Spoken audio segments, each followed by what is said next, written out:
아멘.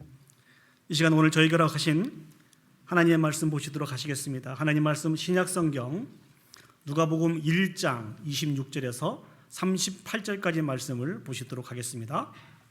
누가복음 1장 26절에서 38절까지 말씀입니다. 제가 가져온 성경은 신약성경 87면에 있습니다. 제가 봉독해 드리도록 하겠습니다. 누가복음 1장 26절에서 38절까지입니다. 여섯째 달에 천사 가브리엘이 하나님의 보내심을 받아 갈릴리 나사렛이라는 동네에 가서 다윗의 자손 요셉이라 하는 사람과 약혼한 처녀에게 이르니 그 처녀의 이름은 마리아라. 그에게 들어가 이르되 은혜를 받은 자여 평안할지어다. 주께서 너와 함께 하시도다 하니 처녀가 그 말을 듣고 놀라 이런 인사가 어찌함인가 생각하며 천사가 이르되 마리아여 무서워하지 말라. 내가 하나님께 은혜를 입었느니라. 보라 내가 잉태하여 아들을 낳으리니 그 이름을 예수라 하라. 그가 큰 자가 되고 지극히 높으신 이의 아들이라 일컬어질 것이요 주 하나님께서 그 조상 다윗의 왕위를 그에게 주시리니 영원히 야곱의 집을 왕으로 다스릴 것이며 그 나라가 무궁하리라. 마리아가 천사에게 대답하되 나는 남자를 알지 못하니 어찌 이 일이 있으리까. 천사가 대답하여 이르되 성령이 내게 임하시고 지극히 높으신 이의 능력이 너를 덮으시리니 이러므로 나실 바 거룩한 이는 하나님의 아들이라 일컬어지리라. 보라 내 친족 엘리사벳도 늙어서 아들을 배었느니라. 본래 임신하지 못한다고 알려진 이가 이미 6달이 되었나니 대저 하나님의 모든 말씀은 능하지 못하심이 없느니라. 마리아가 이르되 주의 여종이오니 말씀대로 내게 이루어지이다 하며 천사가 떠나가니라. 아멘. 가리발디라고 하는 19세기의 이탈리아 사람이 있습니다. 이름이 좀 어려운 것 같아요. 이 이탈리아 사람 이어서 그런 것 같아요. 가리발디. 이 사람은요 이탈리아의 개혁과 통일운동에 아주 공헌한 이탈리아 민족의 영웅과 같은 사람이었습니다. 오늘날 이 사람이 수없이 많은 젊은이들을 다 모아놓고 그들 앞에서 연설을 했습니다. 우리 다 같이 민족을 위해서 싸웁시다. 우리 다 같이 민족을 위해서 싸웁시다. 이 연설을 마치고 한 청년이 이 사람 앞에 서게 되었습니다. 그래서 이렇게 질문을 했습니다. 내가 내 조국을 위해서 싸운다면 나에게 돌아오는 대가가 무엇이 있습니까? 이 이야기를 들은 가리발디는 단호하게 이렇게 이야기했습니다. 우리가 얻을 수 있는 대가는 칼에 베인 상처, 심한 부상, 끝내 죽음이 대가로 주어질 것이다. 충격적인 이야기죠. 그 다음에 아주 강한 어조로 이렇게 강조했습니다. 그러나 잊지 마십시오. 그들의 상처와 죽음으로 이탈리아는 참다운 자유의 나라가 될 것입니다. 우리의 후손들은 아주 평화롭게 살게 될 것입니다. 각 나라마다 진실로 자신의 나라의 독립과 자유를 위해서 희생한 많은 국가적인 영웅들이 있습니다. 이탈리아도 있고 우리 조국 대한민국에도 있을 것입니다. 정말 중요한 것은 그들의 이 헌신을 통하여서 그들의 나라가 견고하게 세워져 갔다는 것입니다. 저희들은 지금 누가복음을 묵상을 하면서 성탄절을 준비하고 있습니다. 여러분 성탄절 준비 잘하고 계신가요? 저희 교회도 이렇게 들어오시면서 보시면 아시겠습니다만 트리도 만들고 여기저기 아름답게 성탄절 장식을 하고 있습니다. 아마 여러분 성탄절 장식을 잘 하고 계시리라 믿습니다. 저는 이 시간들을 통하여서 성탄절의 참다운 의미가 무엇인지 그리고 성탄절을 준비하며 기다리는 바른 모습이 어떤 모습인지를 생각하면서 여러분들과 같이 은혜를 나누었으면 좋겠습니다. 특별히 오늘은 인간의 몸을 입고 이 땅에 오신 예수 그리스도를 통하여서 이 땅에 하나님의 나라가 임하게 됩니다. 이와 같은 사실들을 묵상하면서 그 하나님 나라가 도대체 어떤 나라인지 그리고 어떻게 그 하나님 나라를 준비하면서 살아가는 것이 그 하나님 나라의 합당한 삶의 모습인지를 묵상하면서 여러분들과 같이 은혜를 나누기를 원합니다. 첫 번째로 오늘 본문을 통해서 우리가 생각해 볼 수 있는 것은 하나님의 나라는 무궁합니다. 오늘 본문을 보시면 한 나라가 이스라엘 땅에 도래하고 있는 것을 말씀하고 있습니다. 그 나라의 도래는 지난주에도 우리가 말씀을 나누었습니다만 전사 가브리엘이 이제 사가랴를 찾아오듯이 가브리엘이 오늘 마리아를 찾아오면서부터 시작이 되고 있습니다. 먼저 이 마리아라고 하는 이 사람에 대해서 우리가 잘 알고 있겠지만 다시 한번 생각을 해보았으면 좋겠습니다. 이 마리아는 갈릴리 나사렛이라고 하는 동네에 사는 여인이었습니다. 그리고 이 사람은 정혼자가 있었어요. 요셉이라고 하는 정혼자가 있었습니다. 근데 좀 특이할 만한 사실은 이 요셉이 바로 다윗의 자손이었다는 것입니다. 성경은 그렇게 기록하고 있지 않습니다만 많은 학자들은 이 마리아도 다윗의 자손이었을 것이다, 그렇게 추측하고 있습니다. 요셉과 마리아가 다윗의 후손이었다, 다윗의 자손이었다고 하는 이 사실들은 의미하는 바가 매우 큽니다. 왜 그렇습니까? 하나님께서 약속하신 그 하나님의 나라를 다윗의 후손을 통하여서 이 땅에 세우실 것이라고 말씀을 해 주셨기 때문에 그렇습니다. 자, 그렇다고 한다면은 이 가브리엘 전사가 나타나서 마리아에게 계속했던 말씀이 어떤 말씀인지 한번 생각을 해보도록 하겠습니다. 먼저 28절 말씀과 31절 말씀을 보시도록 하겠습니다. 28절 말씀을 보시죠.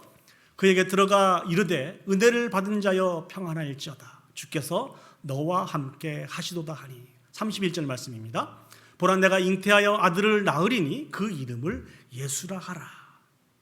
하나님께서 이 땅에 세우기를 원하시는 하나님의 나라, 그 나라는 마리아에게, 오늘을 살아가는 우리들에게 하나님의 은혜로 말미암아 세우기를 원하시는 하나님 나라라는 것입니다. 그럼 베풀어주는 하나님의 은혜가 무엇입니까? 오늘 마리아가 잉태하여 아들을 낳게 될 것인데 그의 이름을 무엇이라 하라고요? 예수라 하라. 예수라 하라. 사랑하는 여러분, 예수라고 하는 이름의 뜻이 무엇입니까? 자기 백성을 저희의 죄에서 구원할 자라고 하는 이 귀하고 아름다운 이름의 뜻이 바로 예수님이라는 것입니다. 그리고 계속해서 예수와 그로 인해서 세워질 하나님의 나라의 모습을 설명하고 있는데요, 32절 말씀을 보시겠습니다.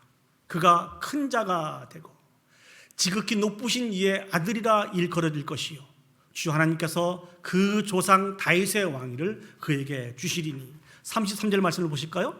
영원히 야곱의 집을 왕으로 다스릴 것이며 그 나라가 무궁하리라.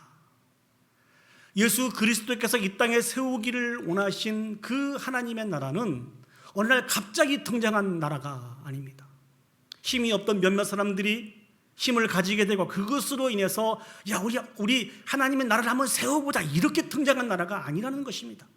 영원 전부터 하나님께서 계획하시고 창세기를 통하여서 창세기에서부터 말씀하시고 인도해 주심으로 말미암아 이스라엘 백성들 가운데 가지고 있던 그 소망, 메시아에 대한 그 소망으로 인해서 그 메시아로 말미암아 세워지게 될 나라가 바로 하나님 나라라는 것입니다. 특별히 영원히 야곱의 집을 왕으로 다스릴 것이며 라고 말씀하고 있는데요, 여기서 말씀하고 있는 야곱의 집은 무엇을 의미하는 것일까요? 저 야곱의 집은 이스라엘을 의미하고 있습니다. 구약에서 말씀하고 있는 것처럼 그 이스라엘이 현세적인 육적인 이스라엘을 상징하고 있는 것이 아닙니다. 저 이스라엘은 영적인 이스라엘, 미래적인 의미의 이스라엘을 이야기해 주고 있습니다. 보다 구체적으로 말씀을 드리면 교회를 상징하고 있다는 것입니다.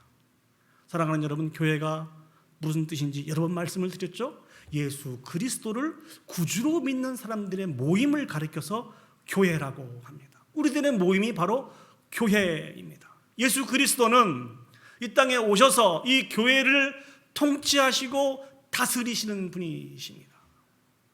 교회를 통치하고 다스리는데 하나님에 대한 바른 믿음으로 교회의 지체가 된 그 영혼들에게는 영원한 승리로 다스리시지만, 예수 그리스도를 구주로 믿지 않고 교회의 지체가 되지 못한 그 영혼들에게는 영원한 심판으로 다스리시는 분이 예수 그리스도이십니다.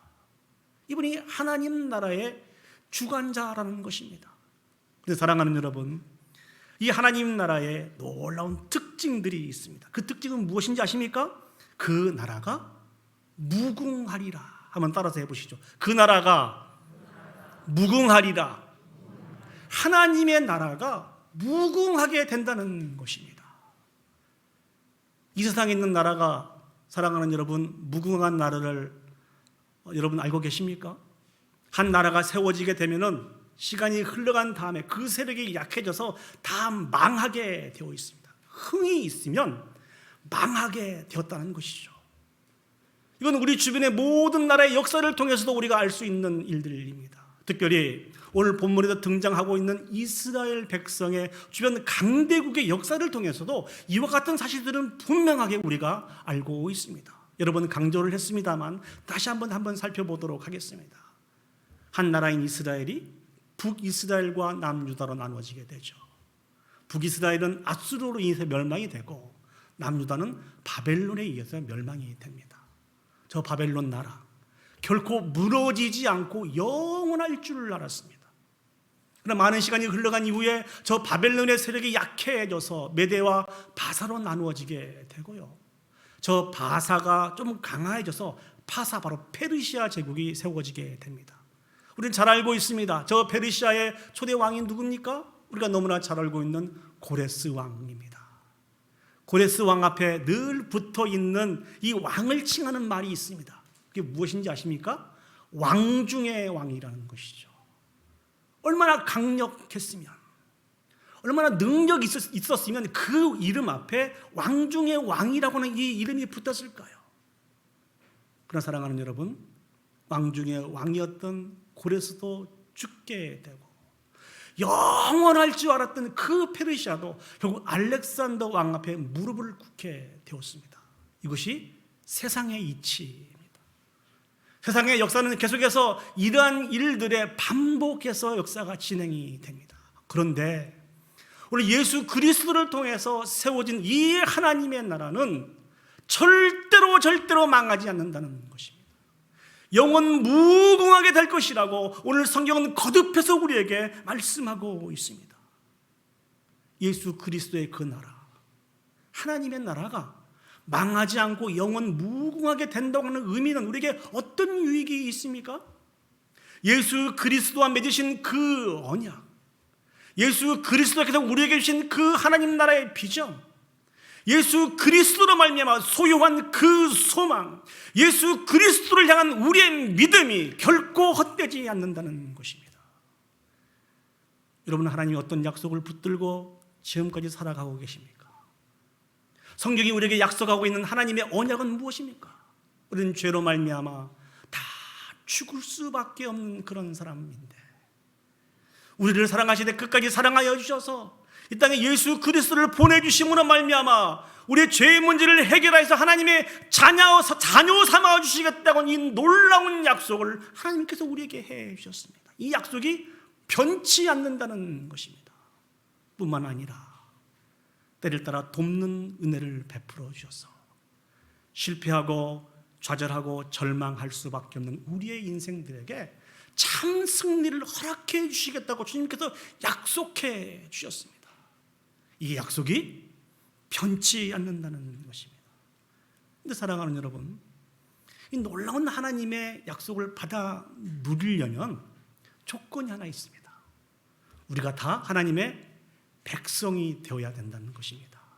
하나님의 백성만이 무궁한 하나님의 나라에서 부어주신 놀라운 축복과 은혜를 받아 누릴 수 있게 된다는 것입니다. 그렇다고 한다면 하나님 나라의 백성은 어떻게 되는 것일까요? 어떻게 해야 하나님의 나라의 백성이 되어서 부어주신 그 많은 축복들을 받아 누릴 수 있습니까? 그 유일한 방법은 우리를 위해서 이 땅에 성탄하신 예수 그리스도에 대한 바른 믿음을 갖는 것입니다. 예수 그리스도께서 이 땅에 오셔서 우리 모든 사람들의 죄를 다 짊어지시고 십자가에 못 박혀 죽으심으로 말미암아 우리의 죄의 문제를 해결해 주셨다고 하는 이 복음 외에는 하나님의 나라의 백성이 될 수가 없습니다. 복음뿐입니다.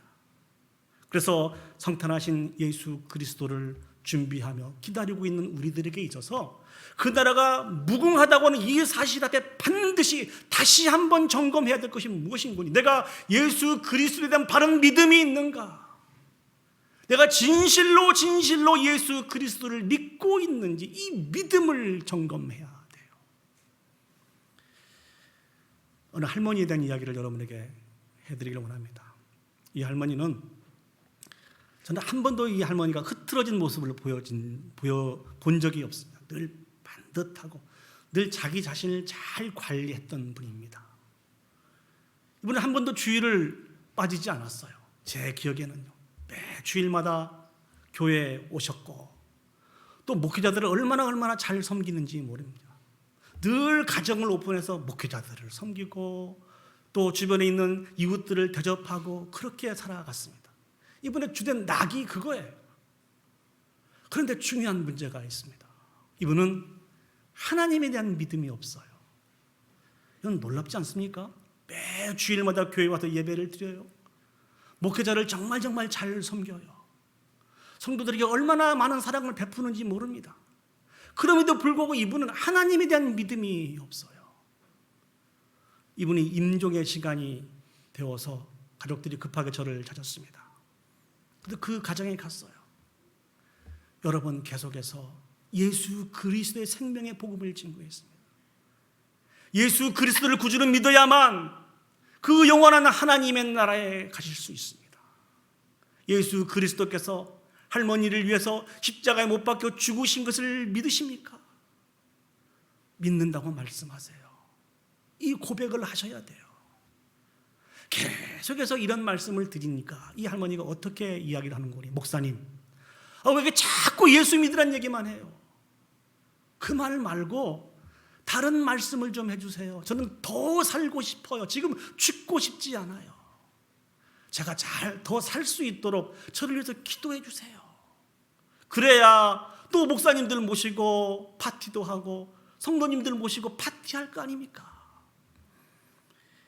결국 이분은 예수 그리스도를 자신의 구주로, 자신의 하나님으로, 자신의 통치자로 인정하지 못하고 죽음을 맞이하게 되었습니다. 그 자녀들이 저만 보면 가슴을 쳐요. 목사님, 저희 어머니가 천국 가시지 못한 것 같아요. 성탄절을 준비하고 있는 사랑하는 우리 워싱턴 제1장로교회 온 성도 여러분, 하나님의 나라에 대한 분명한 믿음을 가지시고 그 나라가 무궁한 것을 기억하시고 내가 예수 그리스도에 대한 바른 믿음을 가지고 살고 있는지 우리의 믿음을 다시 한번 점검하여서 굳건한 믿음으로 영광 올려드리며 살아갈 수 있는 저와 여러분들이 되시기를 예수님의 이름으로 축복합니다. 아멘. 두 번째로 생각해 보기를 원하는 것은 이 하나님에 대한 분명한 믿음과 소망이 있는 사람은요, 비로소 자신을 헌신하며 희생하며 살 수 있게 되어 있습니다. 다시 한번요, 이 하나님의 나라에 대한 분명한 소망이 있는 사람은 자신을 헌신하며 희생하며 살 수 있게 되어 있습니다. 가브리엘 전사가 이 놀라운 소식을 마리아에게 증거했을 때 마리아가 어떻게 반응을 보이고 있습니까? 지난주에 저희들이 사가랴의 모습을 생각했던 것처럼 자신의 이성적인 판단으로 이 모든 부분들을 이해하려고 했습니다. 34절 말씀을 한번 보시죠.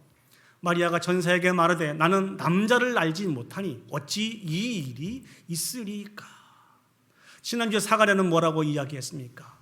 나도 나이가 들었고 내 아내 엘리사벳도 나이가 들어서 병수가 끊어졌기 때문에 더 이상 아이를 가질 수가 없습니다. 이렇게 이야기한 것처럼 오늘 마리아도 동일하게 자신의 이성적인 판단을 통하여 이렇게 이야기하고 있어요. 나는 남자를 알지 못하니 어찌 이 일이 있으리까? 이런 마리아를 향해서 가브리엘이 강조했던 부분이 무엇입니까? 35절, 36절, 37절 말씀을 보시겠습니다. 전사가 대답하여 이르되 성령이 내게 임하시고 지극히 높으신 이의 능력이 너를 덮으리니 이러므로 나실 바 거룩한 이는 하나님의 아들이라 일컬어지리이다. 36절이요. 보라 내 친족 엘리사벳도 늙어서 아들을 배었느니라. 본래 임신하지 못한다고 알려진 이가 이미 6달이 되었나니 37절 보겠습니다. 대저 하나님의 모든 말씀을 능하지 못하심이 없느니라. 가브리엘이 이 마리아에게 주신 그 말씀을 정리해보면 이렇습니다. 성령이 내게 임하시고 지극히 높으신 이의 능력이 덮으리니 하나님의 모든 말씀은 능하지 못하심이 없느니라. 하나님의 능력이면 모든 것이 가능하다는 것입니다. 우리는 지난주 사가랴를 통해서도 하나님이 주신 이 메시지를 듣고 교훈을 얻었습니다. 하나님의 능력이면 모든 것이 가능하다는 것입니다. 믿습니까? 아멘. 이것이 우리의 믿음입니다. 하나님의 능력이면 모든 것이 가능합니다. 모든 것이 가능합니다. 간절히 소망합니다. 이 진리의 말씀을 붙들고 살아갈 수 있는 저와 여러분들이 되었으면 좋겠습니다. 하나님의 능력이면 모든 것이 가능합니다. 그렇다면 우리가 여기서 한 가지 생각해 볼 것이 있어요. 왜 예수님은 이렇게 태어나셔야 될까요? 그냥 정상적인 가정에서 보통 모든 사람들이 태어나듯 그렇게 정상적인 절차를 통해서 태어나면 이런 일도 없지 않겠습니까? 왜 하나님이 이렇게 예수님의 특별한 방법으로 이 땅에 태어나셔야 될까요? 거기에는 우리를 구원하시기 위해서 이 땅에 오시는 메시아는 갖춰야 할 조건이 있습니다. 전체 3가지 조건이 있는데요. 그 첫 번째는 메시아는, 우리의 구원자는 완전하신 하나님이셔야 돼요. 우리를 구원하실 수 있는 유일한 분은 하나님이시기 때문에 그렇습니다. 두 번째 조건은 그 구원자는 완전한 인간이어야 됩니다. 그래야 우리 인간들을 대표할 수 있기 때문에 그렇죠. 한 가지 더 중요한 조건이 있습니다. 그것은 무엇입니까? 완전한 인간이지만 죄는 없으셔야 된다는 것이죠. 죄가 없어야 모든 사람들의 죄를 다 짊어질 수 있기 때문에 그렇습니다. 이 조건에 따라서 예수 그리스도는 지극히 높으신 하나님이셨음에도 불구하고 특별한 방식으로 여인의 몸으로 사람에게 태어났지만 죄 중에 잉태되는 보통 사람들과는 다르게 죄에 오염되지 않는 거룩한 자로, 하나님께 속한 자로 이 땅에 태어나시게 된 것입니다. 이 놀라운 선언 앞에 마리아가 어떻게 고백합니까? 38절 말씀입니다. 저는 이 말씀을 너무너무 좋아합니다. 마리아가 이르되 주의 여정이 오니 말씀대로 내게 이루어지이다 하며 천사가 떠나가니라. 한번 따라서 해볼까요? 주의 여정이 오니 말씀대로 내게 이루어지이다. 결국 하나님이 우리를 통하여서 마지막에 받아내기를 원하시는 고백이 이 고백인 것 같습니다. 이 성탄의 계절에 저 하나님 앞에 매 순간순간 저렇게 고백했으면 좋겠습니다. 주의 여정이 오니 말씀대로 내게 이루어지이다. 우리 성탄을 준비하면서 이 마리아를 통해서 큰 교훈을 얻을 수 있습니다.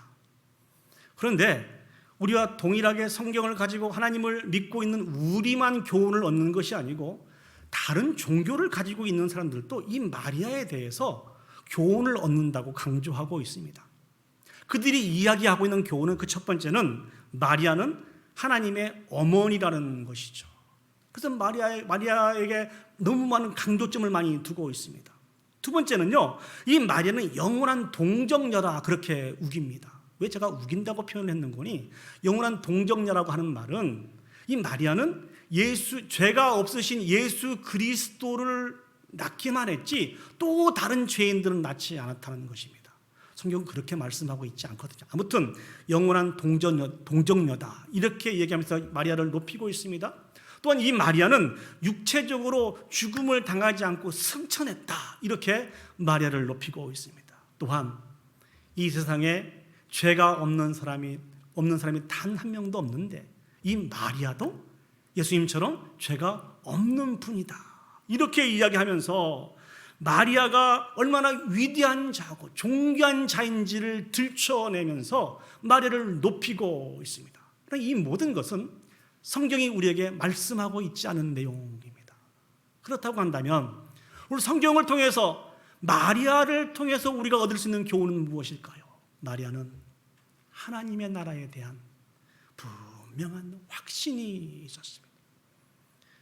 하나님에 대한 바른 믿음과 하나님 나라에 대한 분명한 믿음이 있었습니다. 그 믿음으로 말미암아 자신을 돌보지 않고 아낌없이 희생하여 드린 여인이 바로 마리아라는 것이죠. 이 당시에 정혼한 여자가 남자를 알지 못하는 상태에서 아이를 갖게 되면은요, 율법에 따라서 죽임을 당하게 되어 있습니다. 그래서인지 이 일들이 정혼자에겐 요셉에게 알려졌어요. 아마 요셉이 생각할 때 얼마나 억울하기도 하고 배신감도 아마 느꼈을 것이고 답답함도 있었을 것이고 미움도 있었을 것입니다. 다 들춰내어서 마리아를 죽음에 내몰 수 있었을 텐데 요셉은 그렇게 하지 않았습니다. 이 일들을 다 들춰내면 마리아가 죽을 수밖에 없기 때문에 조용히 이 일을 끝내려고 할 정도로 이 일들은 마리아에게 있어서 정말 위험한 그런 일이었습니다. 이와 같은 일들을 마리아가 알고 있었습니다.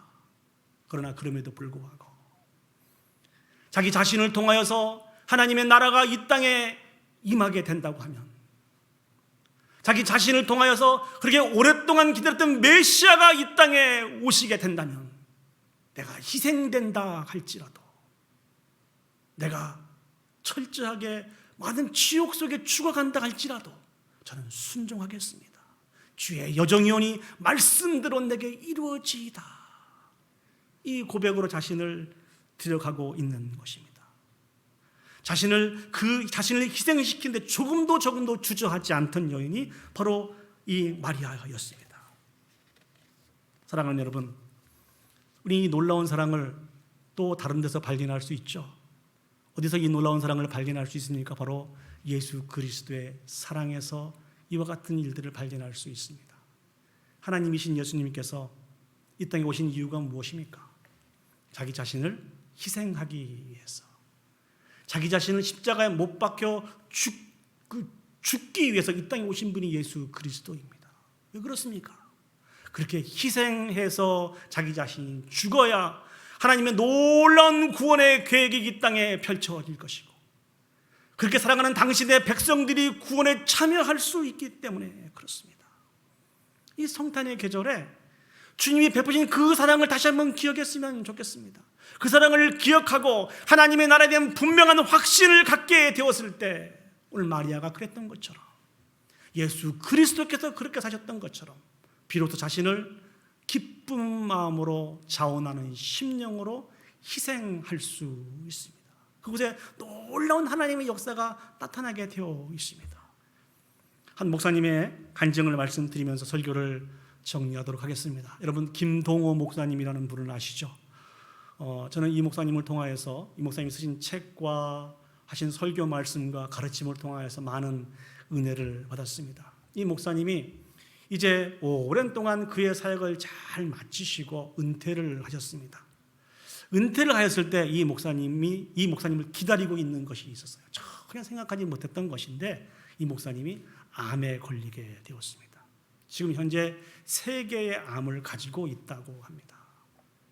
이 목사님 정말 충격이었대요. 한평생 자신의 모든 젊음을 들여서 하나님의 영광을 위해서 하나님의 몸된 교회가 온전히 세워가기 위해서 수고하고 애썼는데, 이제 모든 것을 다 내려놓은 자신에게 하나님이 주신 선물은 암이었다는 것이죠.